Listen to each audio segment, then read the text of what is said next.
Hello, I'm Gwennaël Gaffric. My research project focuses on the recent trend in China of the production and consumption of cyberliterature, a literary form created by and for cyberspace. This phenomenon is not a simple avant-garde artistic happening, because more than 40% of Chinese internet users say they read cyberliterature, 网络文学 in Chinese. So about nearly 400 million people. During this research, I tried to analyze the sociological and hermeneutical challenges caused by the existence of cyberspace as a place of literary creation, and that mainly through the case of science fiction and fantasy literatures. I focused particularly on the genre of time travel fiction, 穿越小说, which is one of the most popular literary genres in Chinese internet today.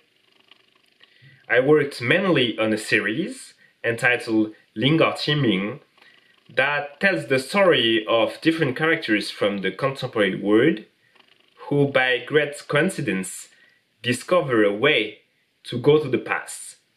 More precisely in 1628, during the Chinese Ming Dynasty.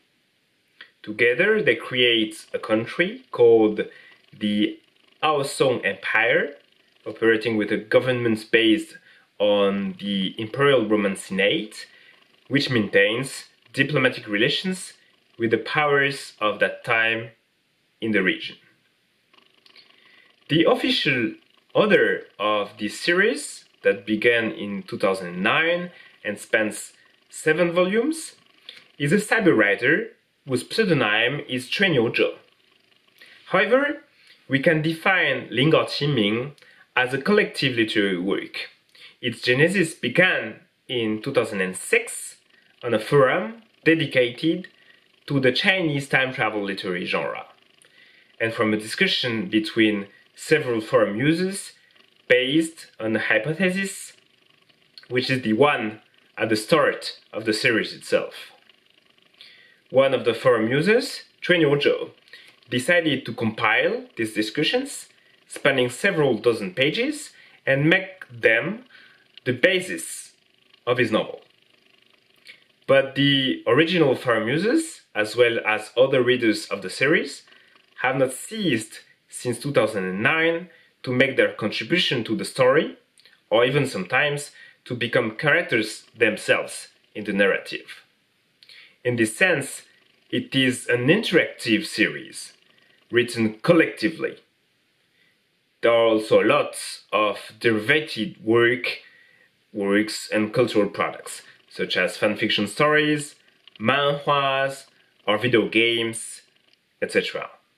So what I was interested in was the collective nature of this kind of literary project, which in many ways is a challenge to classical literary interpretation and to the idea of an organic link, equivalence between a work and its author.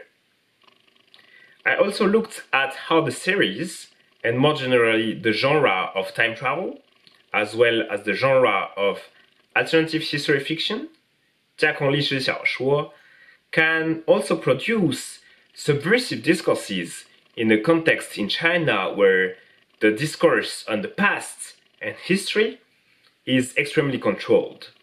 My assumption is that the political nature of 灵稿清明 and cyberliterature itself lies less in their content, in their stories, which are often relatively consensual, than in the dynamics of collective reflection, collective exchange that they create.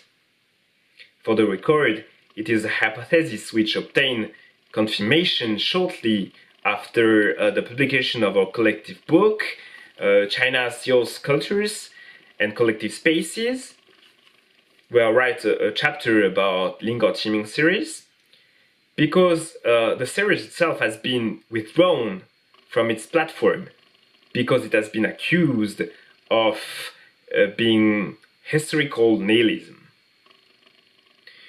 So to conclude this first dive dive into the world of Chinese cyberliterature was an opportunity for me to explore how cyberliterature, far from being only a product of the mainstream cultural industry in China, can also be an interesting vector of sociability.